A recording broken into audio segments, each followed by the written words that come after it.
सही वर्तनी वाले शब्द का चयन करिए। आपको ये बताना है कि निरामिष कैसे लिखा जाता है, तो जैसे ऑप्शन नंबर बी में लिखा हुआ ऐसे लिखा जाता है। उसके बाद देखिए साथियों, कनिष्ठ का विलोम बता दीजिए। साथियों कनिष्ठ का विलोम क्या होगा? देखिए अगर आपसे सहकर्मी का विलोम पूछा जाए तो भिन्नकर्मी आपको बताना है। अगर आपसे सहायक का विलोम पूछा जाए तो साथियों विरोधी आपको बताना है। लेकिन अगर आपसे साथियों अनुदार का विलोम पूछा जाए तो उदार आपको बता देना है, और कनिष्ठ का अगर विलोम आपसे पूछा जाए तो वरिष्ठ आपको बता देना है। उसके बाद देखिए साथियों, स्थूल का विलोम क्या हो सकता है बताइए। देखिए अस्थिर का विलोम पूछा जाए तो स्थिर बताना है, अग्रज का विलोम पूछा जाए तो अनुज आपको बताना है, और सूक्ष्म का विलोम क्या होता है साथियों? स्थूल होता है। लेकिन अगर हम बात करते हैं साथियों यहाँ पर स्थूल की, हाँ तो यही तो हो जाएगा साथियों, यानी कि सूक्ष्म का विलोम स्थूल हो जाएगा और स्थूल का विलोम पूछा गया तो सूक्ष्म हो जाएगा। ये बात आप लोग साथियों यहाँ पर याद रखेंगे। स्थिर का अस्थिर हो जाएगा। चलिए उसके बाद देखिए अगला सवाल कह रहे हैं, जो कुछ ना जानता हो उसके लिए एक शब्द क्या होगा बताइए। देखिए जो कुछ नहीं जानता उसको हम लोग अज्ञ कहते हैं, जो कुछ नहीं जानता उसको अज्ञ कहते हैं, जो सब कुछ जानता है उसको हम लोग साथियों सर्वज्ञ कहते हैं, जो बहुत कम जानता है उसको अल्पज्ञ कहा जाता है, या एक तरीके से अगर बात करते हैं साथियों किसी बात का मर्म है ना, किसी बात का मर्म या किसी बात का रहस्य जानने वाले को मर्मज्ञ कहा जाता है। तो ये तीनों चारों पॉइंट आप लोग याद रखेंगे,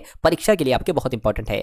किसी वर्तनी वाले शब्द का आपसे चयन पूछा जा रहा है, यानी कि आपको ये बताना है कि शुद्ध वर्तनी कौन से शब्द की है, तटस्थ कैसे लिखा जाता है। तो मैं तो कहूंगा जैसे ऑप्शन नंबर ए में लिखा हुआ गया है ऐसे लिखा जाता है। उसके बाद देखिए साथियों, हिंदी का पहला उपन्यास किसे माना जाता है मुझे बताइए। पर किसे माना जाता है साथियों? परीक्षा गुरु को माना जाता है। बिल्कुल। एक सवाल मैं आपसे पूछता हूं कि परीक्षा गुरु उपन्यास किसके द्वारा लिखा गया, एक बार ये मुझे आप लोग बताइएगा, कमेंट सेक्शन में बता दीजिएगा। उसके बाद देखिए अगला सवाल आपकी स्क्रीन पर है।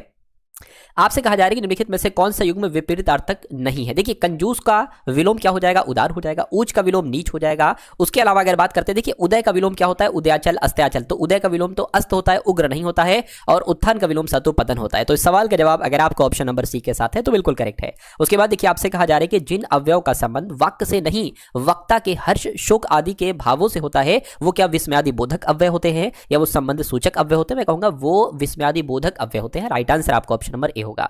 उसके बाद देखिए कह रहे कि ने का प्रयोग किस कारक के साथ होता है बताइए। देखिए कर्ता ने कर्म को कर्म से संप्रदान के लिए, तो मैं कहूंगा कर्ता कहां पर लिखा हुआ है? कर्ता ऑप्शन नंबर बी में लिखा हुआ है, तो यही आपका जवाब होगा। निम्नलिखित में से कौन सा जोड़ा सही नहीं है? सही जोड़ा जो नहीं है वो आपसे पूछा जा रहा है। देखिए बेटी का बहुवचन बेटियां हो जाएगा, डिबिया का डिबिया थोड़ी ना होगा साथियों, डिबियां हो जाएगा है ना, श्रोता का श्रोतागण हो जाएगा बहुवचन, वधु का वधु हो जाएगा। तो गलत कौन सा है? गलत आपका ऑप्शन कह रहे कि बकरी का पुल्लिंग रूप क्या होगा। देखिए अगर बकरी, बकरी के स्त्रीलिंग शब्द है, इसका पुल्लिंग अगर आपसे पूछे तो बकरा आपको बताना है। अगला देखिए कन्नौजी हिंदी की किस उपभाषा की एक बोली है साथियों मुझे बताइए। तो ये तो एक पश्चिमी हिंदी की बोली, जो कन्नौजी है ना, ये हिंदी भाषा की किस उपभाषा? तो पश्चिमी हिंदी की एक बोली है। ये आप लोग ध्यान रखें, क्वेश्चन बहुत इंपॉर्टेंट था।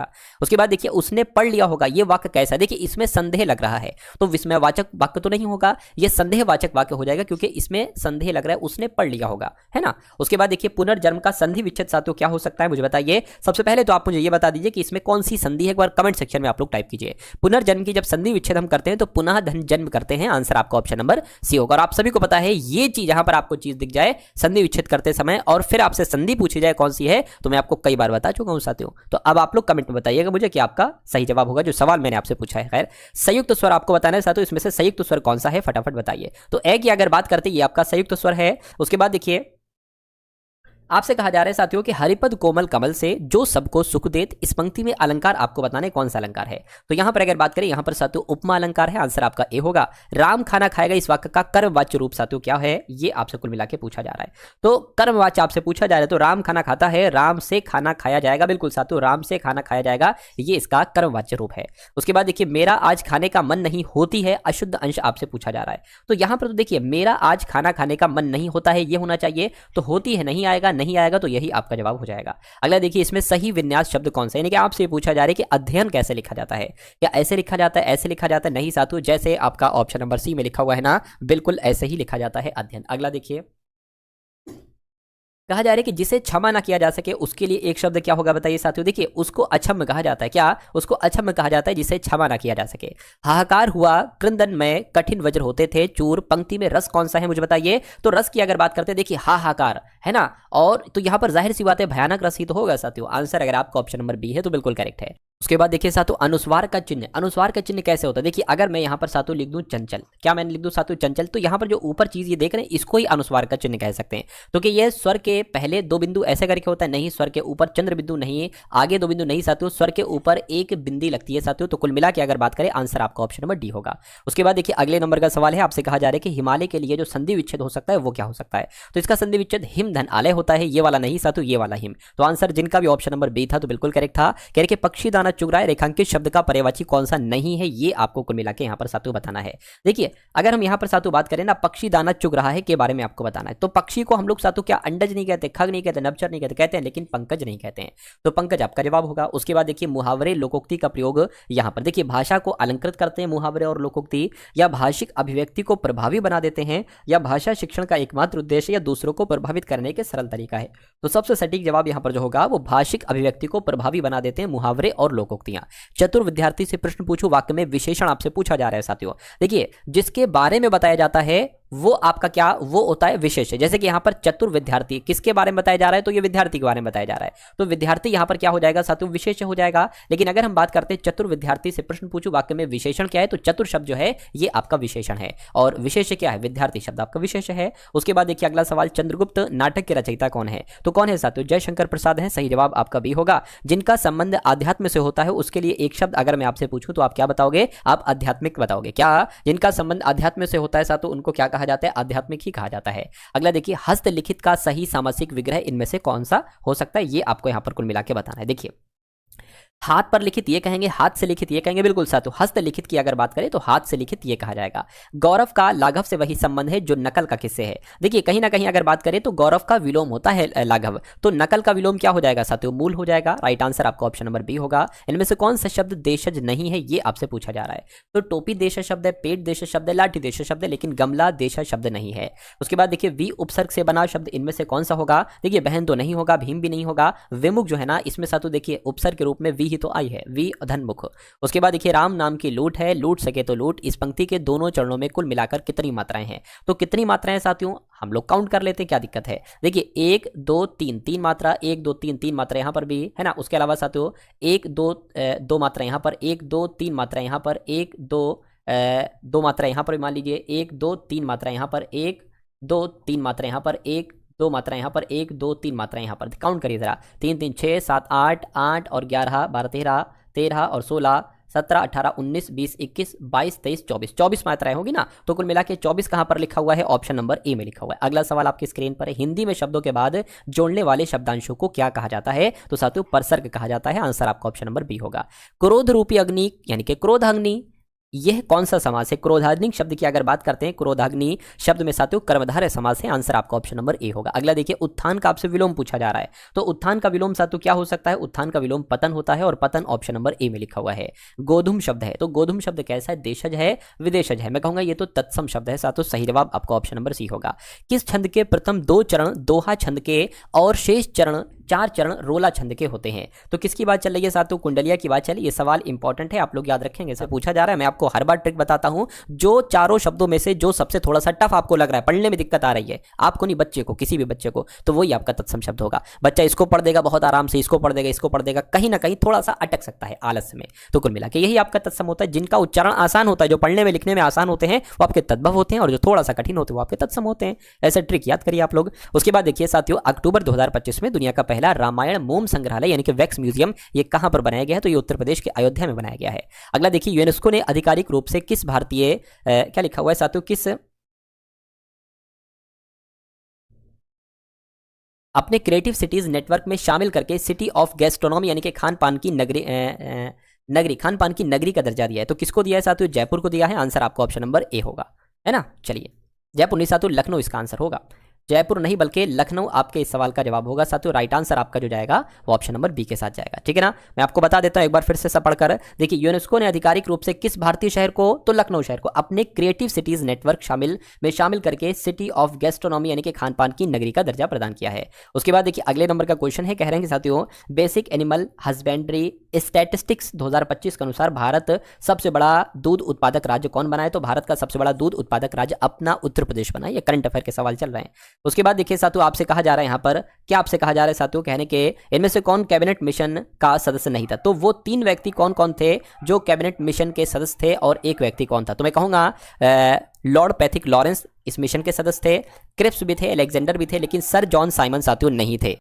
भारत एक गणतंत्र है। गणतंत्र का मतलब क्या होता है साथियों? आपने बहुत सुना होगा कि भारत एक गणतंत्र देश है। तो गणतंत्र का मतलब क्या होता है साथियों? शासक राजा या रानी होती है, शासक राजा या रानी का सीधा वंशज होता है, राज्य का प्रमुख उसके लोगों के द्वारा परोक्ष रूप से चुना जाता है। ये वाला बिल्कुल सही है साथियों, राइट आंसर आपका ऑप्शन नंबर सी होगा। उसके बाद देखिए अगले नंबर का सवाल आपकी स्क्रीन पर है। संविधान के भाग 4 का अनुच्छेद 43 का भी ये किससे संबंधित है? ये किससे संबंधित है? ग्रामीण व्यापार केंद्रों से, ग्राम पंचायतों से, वन विकास से, सहकारी समितियों से। मैं कहूंगा ये तो सहकारी समितियों से साथियों संबंधित है। आंसर आपका ऑप्शन नंबर डी होगा।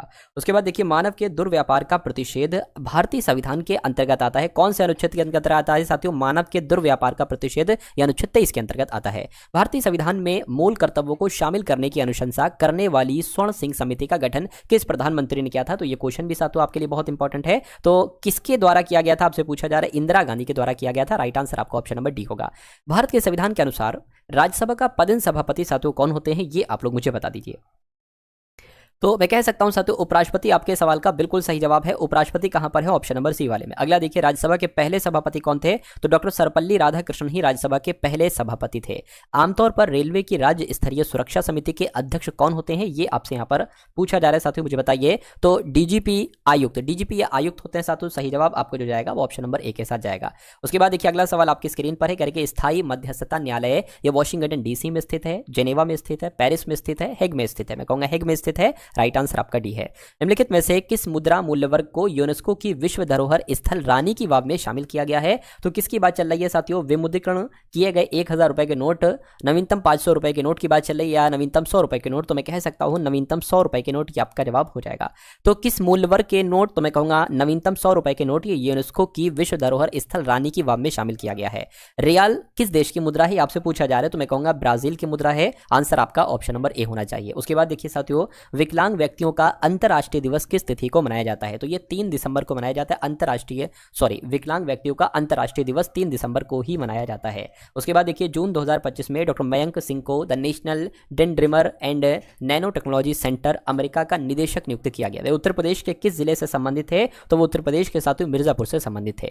उसके बाद देखिए द स्कारलेट लेटर ये किसके द्वारा लिखित है? तो ये किसके द्वारा लिखित है? ये नथानियल हॉथॉर्न के द्वारा लिखित है। सही जवाब आपका ऑप्शन नंबर डी होगा। उसके बाद देखिए अगला सवाल आपकी स्क्रीन पर है। देखिए सवाल को और बताइए आपका जवाब साथियों यहां पर क्या हो सकता है। आपसे कहा जा रहा है कि अल्पसंख्यक मामले मंत्रालय द्वारा लॉन्च किया गया हुनर हाट मुख्य रूप से होता है। तो ये हुनर हाट क्या है साथियों? हुनर हाट की अगर बात करें अल्पसंख्यक युवाओं के लिए छात्रवृत्ति नहीं है, या उसके अलावा अगर बात करें कारीगरों के लिए आवास योजना ये भी नहीं है साथियों। बेहतरीन हस्तशिल्प करने का मंच है, ये बिल्कुल सही हो जाएगा साथियों हुनर हाट के बारे में। तो आंसर आपका जो जाएगा वो ऑप्शन नंबर सी के साथ जाएगा। उसके बाद देखिए साथियों अगला सवाल है करके सबसे बड़ा संग्रहालय कौन सा है? तो कभी भी आपसे सबसे बड़ा संग्रहालय पूछा जाए तो साथियों कोलकाता में भारतीय संग्रहालय ही सबसे बड़ा संग्रहालय है। उसके बाद देखिए साथियों स्वर्ण क्रांति यानी कि गोल्डन रेवोल्यूशन किस क्षेत्र से संबंधित है? ये साथियों फलों से संबंधित है। अगला क्वेश्चन आपकी स्क्रीन पर है। 1971 के भारत पाकिस्तान युद्ध के दौरान पाकिस्तानी बंदरगाह कराची पर भारतीय नौसेना के द्वारा शुरू किए गए 2 आक्रामक ऑपरेशन कौन कौन से थे?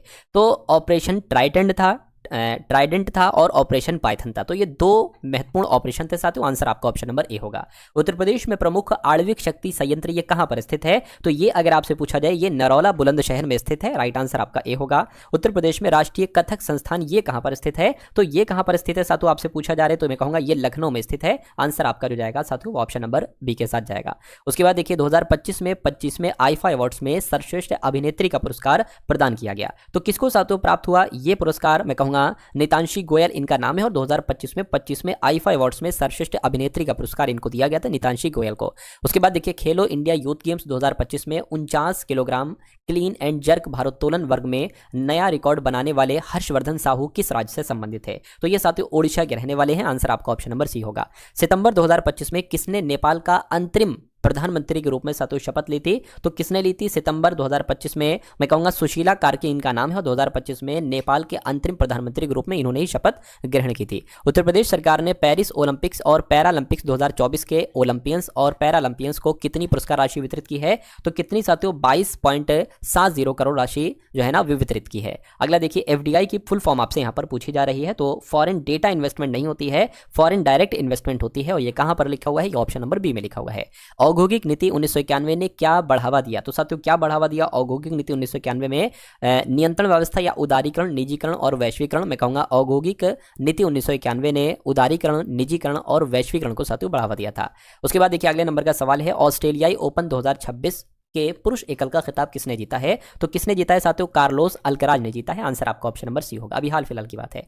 कौन स्पेस एक्स की पहल को टक्कर देने के लिए अंतरिक्ष आधारित एआई डेटा सेंटर बनाएगा? तो कौन सा देश बनाएगा? मैं कहूंगा चीन देश बनाएगा। चीन आपका जवाब होगा। किस राज्य में किसान उत्पाद संगठनों की समीक्षा के लिए उच्च स्तरीय समिति गठित की गई है? तो किसकी बात चल रही है? किस राज्य की बात चल रही है? तमिलनाडु की बात चल रही है। तमिलनाडु राज्य में किसान उत्पाद संगठनों की समीक्षा के लिए एक उच्च स्तरीय समिति गठित की गई है।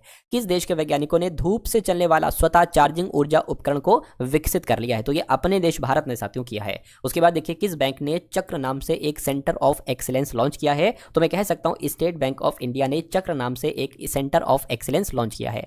उसके बाद देखिए अगला सवाल आपसे कहा जा रहा है कि किस देश के महान खिलाड़ी, हॉकी के खिलाड़ी माइकल नॉप्स का 72 वर्ष की आयु में निधन हो गया है? तो ये ऑस्ट्रेलिया के रहने वाले थे, हॉकी के खिलाड़ी थे, माइकल नॉप्स इनका नाम था और 72 वर्ष की आयु में इनका निधन हुआ है। किस राज्य में रोसोमा संतरा महोत्सव आयोजित किया गया है? तो आपको याद रखना है साथियों नागालैंड में यह महोत्सव का आयोजन किया गया है।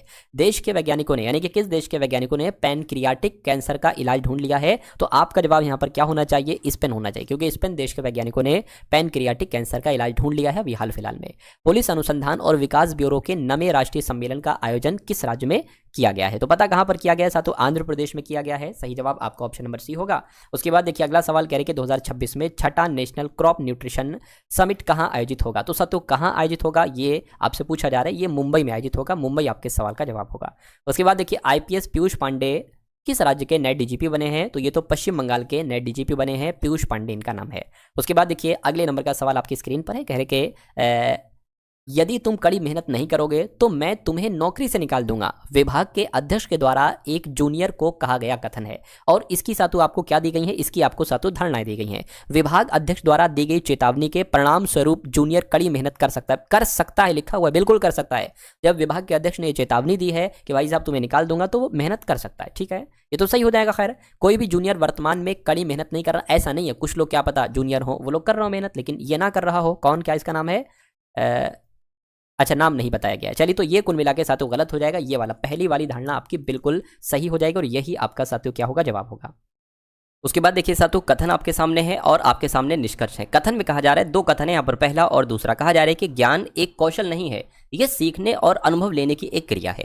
दूसरे कथन में आपसे कह रहे हैं कि अशिक्षित लोग वो नहीं है जो लिख और पढ़ नहीं सकते, बल्कि लेकिन वो लोग हैं अशिक्षित लोग जो सीखने के इच्छुक नहीं, यानी कि जिनके मन में सीखने की कोई चाहत ही नहीं है, वो लोग अशिक्षित हैं। अशिक्षित वो लोग नहीं है जो लिखना और पढ़ना नहीं जानते, है ना। तो अब निष्कर्ष की तरफ साथियों हम लोग आते हैं। जो लोग लिख और पढ़ नहीं सकते वे शिक्षित हैं। ऐसा भी नहीं है कि जो लोग लिख और पढ़ नहीं सकते वो शिक्षित हो जाएंगे। हाँ, यहाँ पर ऐसा कहा गया है कि अशिक्षित लोग वो नहीं है जो लिख और पढ़ नहीं सकते, लेकिन यहाँ पर यह चीज नहीं कही है जो लोग लिख और पढ़ नहीं सकते वो शिक्षित है। तो ये आपका गलत हो जाएगा। ज्ञान और कौशल दो अलग अलग चीजें, ये बात सही है। यानी कि कथन के अकॉर्डिंग यहाँ पर यह बात कही गई है कि ज्ञान और कौशल दो अलग अलग चीजें हैं। तो यहाँ पर साथियों निष्कर्ष दो वाला आपका बिल्कुल सही हो जाएगा। उसके बाद देखिए अगले नंबर का क्वेश्चन आपकी स्क्रीन पर है। कह रहे कि कुछ लेटर्स लिखे हुए हैं साथियों यहाँ पर।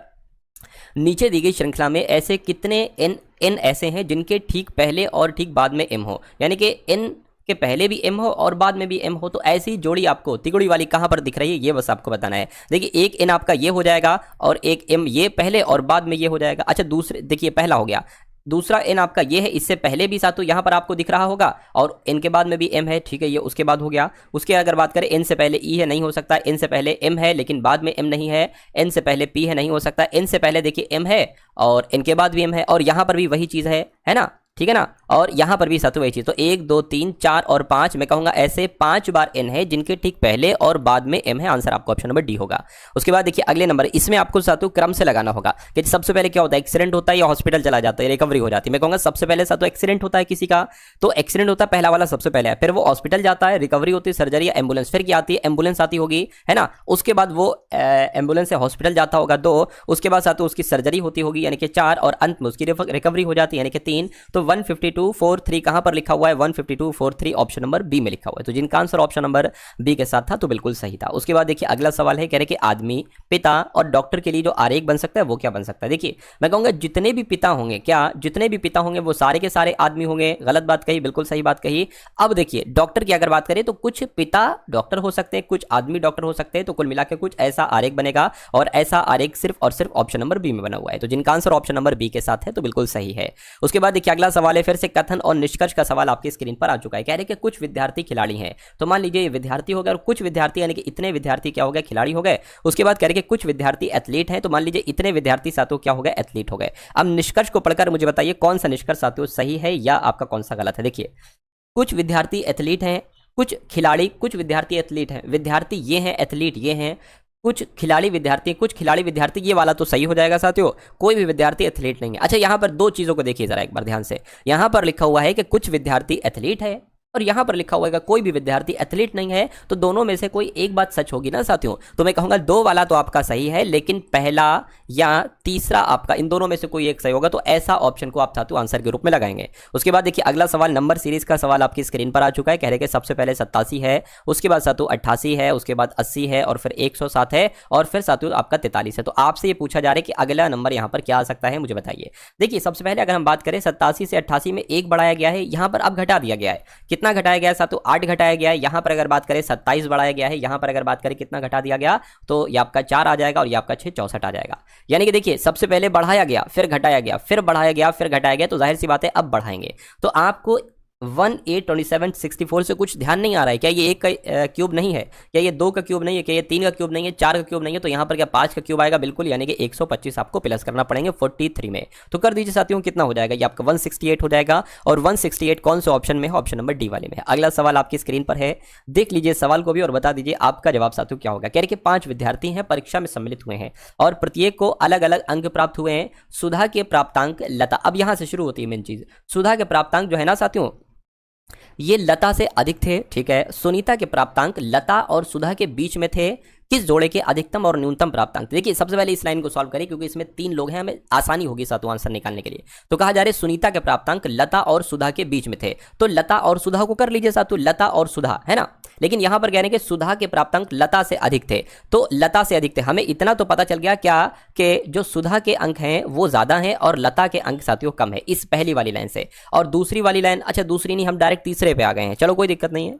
सुनीता के प्राप्तांक है ना लता और सुधा के बीच हैं, तो साथियों लता और सुधा के बीच किसके हैं, सुनीता। सुनीता यहां पर आ जाएंगी, तो 5 में से 3 लोग तो साथियों आपने बैठा दिए हैं, है ना। अब इस वाली लाइन को हम भूल गए थे, कोई दिक्कत नहीं। राम्या के प्राप्तांक प्रवीण से कम परंतु सुधा से अधिक हैं, तो सुधा से अधिक हैं। क्या राम्या के प्राप्तांक की अगर बात करें तो ये सुधा से अधिक हैं, तो राम्या सुधा से ऊपर हो जाएंगी, है ना। और क्या कहा गया, सुनीता के प्राप्तांक राम्या के प्राप्तांक प्रवीण से कम है, यानी कि प्रवीण के मार्क्स सबसे ज्यादा हो जाएंगे। तो कुल मिला के जो सीरीज बनेगी प्रवीण, रम्या, सुधा, सुनीता, लता की बनेगी। सवाल पूछा जा रहा है सबसे अधिक किसके हैं, तो प्रवीण के, सबसे कम किसके हैं, तो लता के। तो प्रवीण और लता कौन से ऑप्शन में है, वही आपका जवाब होगा, ये ऑप्शन नंबर डी वाले में है। उसके बाद देखिए अगला सवाल साथियों आपकी स्क्रीन पर है, देखिए और बताइए आपके सवाल का जवाब साथियों क्या हो सकता है। आपसे देखिए क्या कहा जा रहा है, कि दोस्तों का एक समूह इस प्रकार की व्यवस्था में बैठा है कि उनमें से प्रत्येक एक अष्टभुज के एक कोने पर, क्या ठीक है, अष्टभुज के एक कोने पर, यानी कि अष्टभुज है सातों, अष्टभुज है तो अष्टभुज के लिए कैसे बना लेंगे, यानी कि 8 लोग बैठे हैं, सिंपल सी बात है। तो 1 2 3 4 5 6 7 और 1 8, ये अष्टभुजाकार मान लीजिए बन गई। अब यहां पर सातों आपसे क्या कहा जा रहा है कि उनमें से प्रत्येक एक अष्टभुज के कोने पर बैठा है, सभी केंद्र की तरफ मुंह करके बैठे हैं, ठीक है। उसके बाद कह रहे हैं कि मेधा राधा के विकर्णवत सामने बैठी है और मेधा सीमा के बाईं ओर बैठी है, ठीक है। तो इसको सबसे पहले सॉल्व कर सकते हैं, क्यों, क्योंकि पहली लाइन में हमें क्या मिल गए, मेधा मिल गई, और दूसरी लाइन में भी मेधा मिल गई, तो यहां से कॉमन मिल जाएगा, आंसर निकालना आपके लिए थोड़ा आसान हो जाएगा। देखिए राधा के विकर्णवत सामने बैठी, यानी कि राधा जहां पर बैठी होंगी उसके सामने बैठी है। तो मान लीजिए राधा को अगर हम यहां पर बैठा लें तो राधा के विकर्णवत सामने कौन बैठी है, मेधा बैठी है, तो मेधा जो है ना साथू वो यहां पर आ जाएंगी। अच्छा उसके बाद साथू यहां पर कहा गया है, उसके बाद कह रहे हैं कि मेधा सीमा के बाईं ओर बैठी है, तो सीमा कहां पर बैठेंगी साथू, सीमा आपकी एक तरीके से बात करें सीमा यहां पर बैठेंगी, है ना।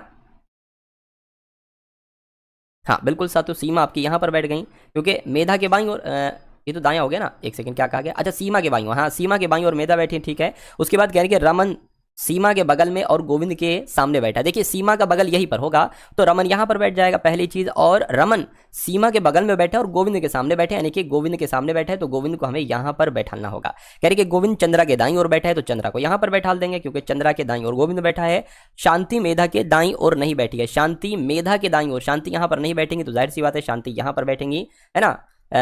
शांति मेधा के दाईं ओर नहीं बैठी किंतु राशि के सामने बैठी। अच्छा, राशि के सामने बैठी है तो राशि यहाँ पर बैठेंगी। सवाल में आपसे पूछा जा रहा है कि चंद्रा के सामने कौन बैठा है, तो चंद्रा के सामने कौन बैठी है साथियों, सीमा बैठी है। तो सीमा आपके इस क्वेश्चन का बिल्कुल सही जवाब हो जाएगा और जिनका आंसर ऑप्शन नंबर बी है तो बिल्कुल करेक्ट है। अगला देखिए,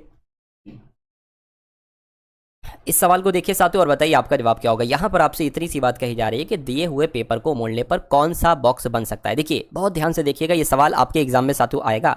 अगर हम बात करें सबसे पहले, देखिए मैं आपको बिल्कुल शुरू से बता देता हूं साथियों कैसे यहां पर क्या आपका हो सकता है। मतलब इसको अगर हम फोल्ड करते हैं तो कौन सा बनेगा, ऑप्शन नंबर ए वाला, बी वाला, सी वाला या डी वाला। अगर बात करें, देखिए सबसे पहले यहां पर डी है, डी का विपरीत क्या होगा, ए। तो डी का विपरीत ए होगा, डी यहां पर है तो ए नहीं आना चाहिए, यहां पर नहीं आया है, ठीक है। उसके बाद बी की अगर बात करें, बी का विपरीत एफ है तो बी यहां पर है लेकिन एफ नहीं आया है, ठीक है। ई की अगर बात करें, ई का विपरीत साथियों सी है ना, तो ई का विपरीत सी, ये भी नहीं आया है, कोई बात नहीं है।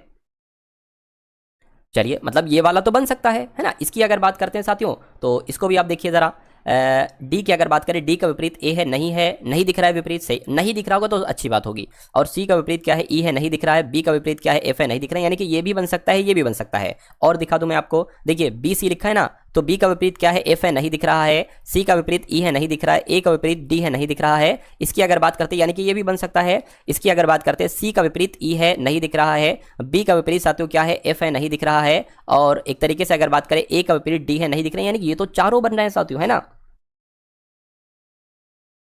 ये तो चारों बन रहे हैं भाई साहब। तो इसमें साथियों चारों ही पासे बन जाएंगे, है ना, चारों पासे बन जाएंगे। खैर उसके बाद देखिए नेक्स्ट नंबर का क्वेश्चन आपकी स्क्रीन पर है। इस क्वेश्चन को देखिए और साथियों बताइए आपके इस क्वेश्चन का जवाब क्या हो सकता है। आपको देखिए सबसे पहले अगर हम लोग यहाँ पर बात करें तो कहा जा रहा है कि यदि उत्तर पूर्व को दक्षिण पूर्व कहा जाए और पूर्व को दक्षिण कहा जाए तो बताइए उत्तर पश्चिम को क्या कहा जाएगा। सबसे पहले यहाँ पर आप एक चीज देखिए साथियों, ये आपका होता है उत्तर और ये होता है साथियों पूर्व और ये होता है पश्चिम और ये होता है दक्षिण। यहाँ पर एक बात कही गई है, देखिए पूरब को क्या कहा गया, दक्षिण, यानी कि ये पूरब है, इसको क्या कहा गया है साथियों, दक्षिण कहा गया है, यानी कि क्लॉकवाइज 90 डिग्री घुमा दिया गया है, ठीक है, 90 डिग्री घुमा दिया गया है क्लॉकवाइज। यहां पर भी क्या यही हो रहा है, उत्तर पूर्व। उत्तर पूर्व क्या होगा, उत्तर पूर्व ये होगा, उत्तर पूर्व को दक्षिण पूर्व कहा गया है, यानी कि यहां पर भी साथियों वही 90 डिग्री घुमाया गया है। तो बताइए उत्तर पश्चिम को क्या कहा जाएगा, तो इसमें भी हम 90 डिग्री घुमा देंगे। उत्तर पश्चिम की अगर बात करें तो ये होगा, तो उत्तर पश्चिम को 90 डिग्री घुमाया गया है क्लॉकवाइज, तो ऐसे घुमा दीजिए, यानी कि उत्तर पश्चिम को क्या कहा जाएगा, उत्तर पूर्व कहा जाएगा। तो उत्तर पूर्व कहां पर लिखा हुआ है, ऑप्शन नंबर ए में लिखा हुआ है। अगला क्वेश्चन आपकी स्क्रीन पर है, आपसे कहा जा रहा है कि एक अतिथि से रामपाल का परिचय कराते हुए आकाश कहता है, आकाश क्या कहता है, आकाश कहता है रामपाल के बारे में, है ना। आकाश कहता है कि वे मेरे पिता की पुत्र वधु, देखिए इनके, मेरे पिता यानी कि इनके पिता की पुत्र वधु कौन होंगी साथियों, आकाश की पत्नी होंगी। आकाश की पत्नी का इकलौता बेटा, यानी कि इन दोनों का बेटा है, कौन बेटा है, रामपाल बेटा है। तो मैं कहूंगा आकाश रामपाल से किस प्रकार संबंधित है, रामपाल आकाश को क्या कहेगा, ये तो पिता कहेगा, तो पिताजी कहेगा, पिताजी आपको ऑप्शन नंबर ए वाले में। अगला क्वेश्चन आपकी स्क्रीन पर है, देखिए और बताइए आपका जवाब क्या होगा। आपसे कहा जा रहा है कि यदि एक वर्ग के विकर्ण की लंबाई 14 सेंटीमीटर है तो वर्ग का क्षेत्रफल साथियों कितना हो सकता है, मुझे बताइए। क्या आप लोग साथियों वर्ग का क्षेत्रफल जानते हैं क्या होता है साथियों। तो वर्ग की भुजा अगर मान लीजिए साथियों ए है तो वर्ग का क्षेत्रफल क्या होगा साथियों, वर्ग का क्षेत्रफल होगा ए स्क्वायर। लेकिन यहां पर क्या कहा गया है कि इस वर्ग की विकर्ण की लंबाई आपको दे रखी, विकर्ण यानी कि इसकी लंबाई दे रखी 14 सेंटीमीटर। तो अगर कभी भी वर्ग के विकर्ण की लंबाई आपको सवाल में दे दी जाए, वर्ग का क्षेत्रफल आपसे पूछा जाए, तो आप सबसे पहले इसकी भुजा देखेंगे जिसको हमने ए माना है। तो अगर बात करते हैं साथियों वर्ग के विकर्ण का सूत्र होता है, बिल्कुल होता है, वर्ग का विकर्ण का सूत्र की अगर बात करें क्या होता है साथियों, ए यानी कि इसको भुजा मानेंगे, ए और √2 होता है। तो यहां पर ए का मान क्या आपको पता है साथियों, अगर हम बात करें नहीं पता है, वर्ग का विकर्ण हमें पता है, वर्ग का विकर्ण कितना है साथियों 14 है, तो 14 बराबर क्या आ जाएगा, ए √2 आ जाएगा। अब देखिए ए का मान अगर हमें निकालना है तो 14 बटे √2 हो जाएगा और बराबर ए, ये ए का मान निकल गया। और मैंने आपको बताया था कि वर्ग का क्षेत्रफल पूछा जा रहा है, वर्ग का क्षेत्रफल कितना होता है, ए स्क्वायर होता है, तो इसका स्क्वायर कर दीजिए साथियों, तो इसका भी स्क्वायर हो जाएगा, तो 14 गुणा 14 हो जाएगा साथियों। और ये अंडर रूट में होता है, अगर उसके ऊपर स्क्वायर लगा है तो सिर्फ और सिर्फ साथियों 2 बाहर आ जाता है, तो 2 सत्ते 14 आपका हो जाएगा और 14 सत्ते 98 आपका हो जाएगा, यानी कि 98 सेंटीमीटर स्क्वायर ये वर्ग का क्षेत्रफल निकलेगा। और ऐसा ऑप्शन नंबर सी में लिखा हुआ है। उसके बाद देखिए साथियों नेक्स्ट नंबर का सवाल आपकी स्क्रीन पर है, कह रहे कि पीयूष 8 किलोमीटर प्रति घंटा की गति से चल रहा है, वह हर तीसरे किलोमीटर के अंत में आराम करने के लिए 5 मिनट के लिए रुकता है। पीयूष द्वारा 56 किलोमीटर की दूरी तय करने में कितना समय लगेगा, समय आपसे यहां पर पूछा जा रहा है। देखिए एक बात मुझे आप ये बताइए कि 56 किलोमीटर की दूरी तय कर रहा है, कौन तय कर रहा है, पीयूष तय कर रहा है, और वो हर 3 मिनट के अंतराल पर साथियों रुक रहा है। अगर मैं आपसे कहूं कि 9 किलोमीटर की दूरी तय कर रहा है और हर 3 मिनट के गैप से रुक रहा है, तो वो कितनी बार रुकेगा, जाहिर सी बात है वो 3 बार रुकेगा। तो यहां पर साथियों आपने क्या किया, आपने भाग करके पता लगा लिया, लेकिन यहां पर कह रहे हैं 8 किलोमीटर प्रति घंटा तो उसकी चाल है ना। लेकिन वो 56 किलोमीटर चल रहा है। तो पहले ये देखिए कि अगर 8 किलोमीटर प्रति घंटा उसकी साथियों चाल है और हर तीसरे किलोमीटर के अंत में वो रुकता है तो कितनी बार रुकेगा आखिर? 3 एकम 3, ठीक है ना, 3 एकम 3 हो जाएगा और आपका ये साथियों 2 आ जाएगा, 3 अट्ठे आपका 24 हो जाएगा। यानी कि लगभग अगर बात करते हैं 56 किलोमीटर की दूरी में वो 18 बार रुकेगा, है ना। कितनी बार रुकेगा साथियों? 18 बार रुकेगा। चलिए कोई दिक्कत नहीं है। उसके बाद अगर बात करते हैं, अब देखिए 18 बार रुकेगा, 18 बार रुकने में समय कितना लगेगा? 18 बार रुकने में समय देखिए 5 मिनट के लिए रुकता है, तो मैं कहूंगा कुल मिला के 90 मिनट तो वो रुकेगा ही रुकेगा, 90 मिनट रुकेगा। अब अगर बात करते हैं साथियों यहां पर अगर बात करें, देखिए 56 किलोमीटर की दूरी है, 8 की स्पीड से चल रहा है, देखिए उसको कितना समय लगेगा? 8 45 8 6 48 8 7 56, 7 घंटे लगेंगे ये, और वो 1.5 घंटे के लिए रुकता है, 90 मिनट के लिए रुकता है। तो मैं कहूंगा 8 घंटे 30 मिनट का सातु समय लगेगा और 8 यानी कि 8.5 घंटे का समय लगेगा। 8.5 घंटे का समय कहां पर है? ऑप्शन नंबर डी वाले में। उसके बाद देखिए साथियों अगला सवाल आपकी स्क्रीन पर है ना। एक आध सवाल और बाकी है, इन सारे सवालों को आप लोग देखकर जाइएगा। कहा जा रहा है कि विराट कोहली 9 पारियों में एक निश्चित बैटिंग औसत बनाता है। 10वीं पारी में उन्होंने 106 रन बनाए, जिससे उनका औसत 6 रन बढ़ गया। उनका नया बैटिंग औसत आपसे पूछा जा रहा है। देखिए मान लीजिए विराट कोहली का बल्लेबाजी का जो औसत है, साथियों वो हम x मान लेते हैं। तो अगर 9 पारियां हैं, कितनी पारियां हैं? 9 पारियां हैं और औसत हमने x माना है, तो इनका कुल मिला के योग कितना हो जाएगा? इसकी गुणा हो जाती है, तो साथियों 9x हो जाएगा। तो 9x तो इनका ये योग हो गया। लेकिन कह रहे हैं 10वीं पारी में, तो 9 पारियां ये थी, 10वीं पारी की अगर बात करें तो अब 10 पारियां हो गई। 10 पारियों में उन्होंने 106 रन और बना लिए, तो 106 इसमें हम जोड़ देंगे, 106 रन और बना लिए। अच्छा, जिससे उनका औसत 6 बढ़ जाता है। पहले x था, अब 6 बढ़ जाएगा, तो x + 6 हो जाएगा। तो बस उनका नया बैटिंग औसत क्या है ये आपको बताना है। तो उनका नया बैटिंग औसत आपसे पूछा जा रहा है। नया बैटिंग औसत क्या है? x + 6 ही तो है ना। तो आप इसमें से x का मान निकाल लीजिए और फिर x/6 का मान सातों निकाल देंगे, ठीक है ना। देखिए तो 10 की गुणा x से होगी, आपका 10x हो जाएगा, या आपका 60 हो जाएगा, या आपका 9x + आपका 106 हो जाएगा। तो 10x में से बराबर की उधर 9x इधर आएगा, और ये आपका 106 - 60 हो जाएगा। ये आपका कितना बचेगा? सिर्फ x बचेगा, और इधर आपका अगर बात करते हैं कितना बचेगा? 46 बचेगा। तो x बराबर 46 है। तो पहले का औसत जो आया है वो तो 46 आया, लेकिन अभी का औसत x + 6, क्योंकि 6 रन और बढ़ जाता है। तो 46 + 6 कितना हो जाएगा? मैं कहूँगा 52 हो जाएगा। 52 उनका नया बैटिंग औसत बनेगा। आंसर आपका ऑप्शन नंबर सी होगा।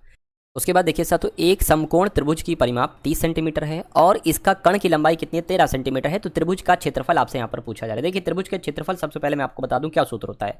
1/2 a × b, ये क्या होता है? ये त्रिभुज का क्षेत्रफल होता है। त्रिभुज का क्षेत्रफल आपसे पूछा जा रहा है, यानी कि सिर्फ आपको a × b निकालना है, बाकी 1/2 लिखकर साथियों आप आंसर लगा देंगे। अच्छा, ये है साथियों क्या? ये त्रिभुज का परिमाप है। अगर बात करते हैं साथियों त्रिभुज का परिमाप क्या होता है? तीनों भुजाओं का योगफल होता है साथियों त्रिभुज का परिमाप, यानी कि जो कि हमें 30 सेंटीमीटर दे रखा है। और कण की लंबाई हमें कितनी दे रखी है साथियों? 13 सेंटीमीटर दे रखी है। यानी कि अगर बात करते हैं साथियों कण, सॉरी ये मैंने क्या बना दिया? वर्ग बना दिया। अगर हम बात करते हैं साथियों यहाँ पर जो कण दे रखा है, कण पता है साथियों क्या होता है? कण आपका होता है ये वाली लंबाई, यानी कि इसकी जो लंबाई आपको दे रखी है वो 13 सेंटीमीटर की दे रखी है। अच्छा, ये समकोण त्रिभुज है। समकोण त्रिभुज में होता क्या है साथियों? a + b बराबर क्या होता है? c, यानी कि इनकी और इनकी लंबाई, आधार और लंब की लंबाई का योग ये कण के बराबर होगा। तो ये a + b बराबर साथियों यहाँ पर क्या है? c है। ये सारी रही क्वेश्चंस की बात।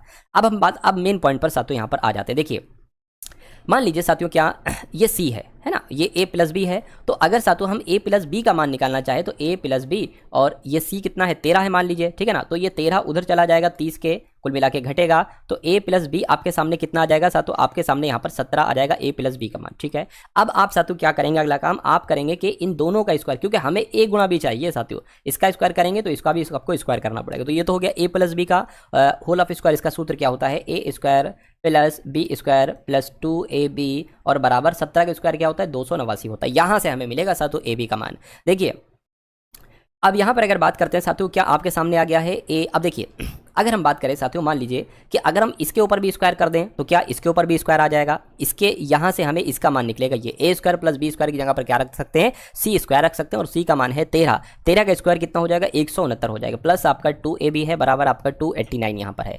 तो अब आप क्या करेंगे? 2ab में से साथियों 289 में से 169 को साथियों यहाँ पर घटा देंगे, तो कितना बचेगा? 0। और अगर बात करते हैं साथियों ये आपका 12 बच जाएगा, यानी कि 2ab बराबर कितना बचेगा? 120। तो ab बराबर कितना बचेगा साथियों? 60 बचेगा। तो 60 स्क्वायर सेंटीमीटर ये त्रिभुज का क्षेत्रफल निकलेगा, और यही आपके इस क्वेश्चन का बिल्कुल सही जवाब होगा। उसके बाद देखिए साथियों अंतिम सवाल आपकी स्क्रीन पर आ चुका है, देखिए और बताइए आपका जवाब क्या हो सकता है। आपसे कह रहे हैं कि 48। 65, 35, 55, 49 वर्ष आयु के 6 पुरुषों की औसत आपको बताना है। तो इसमें क्या दिक्कत है साथियों, इन सबको सबसे पहले आप जोड़ दीजिए। मैं तो लिख रहा हूँ, आपको लिखना नहीं, आपको यहीं पर ही साथियों माइंड में इसको प्लस कर लेना है, बाकी कोई काम आपको नहीं करना है। बटे 6 कर लेना है, तो 9, 5, 14 है ना, या 5, 5, 10 और 9 19 हो जाएगा, 19 और आपका 24 हो जाएगा, 24 और आपका 33, 33 का 3 हासिल किया 3, 7 और ये 5 12, 12 15, 15 21, 21 और आपका ये 25 हो जाएगा। तो इसकी भाग 6 से कर दीजिए, 6 चौक आपका कितना हो जाएगा साथियों, 6 चौक की अगर बात करते हैं, एक सेकंड, कुछ गलती है क्या, देखिए जरा फिर से। 9 5 5 आपका 10 हो गया, 19 हो गया, 19 और 5 आपका 24, 24 और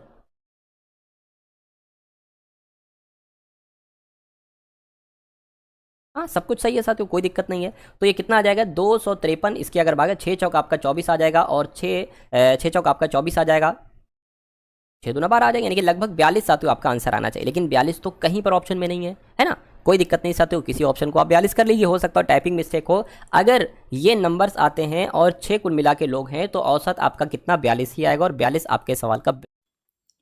तो दोस्तों ये वीडियो आप लोगों को कैसी लगी कमेंट बॉक्स में ज़रूर बताएं। वीडियो अच्छी लगे तो वीडियो को लाइक करें और चैनल पर नए हैं तो चैनल को सब्सक्राइब करें।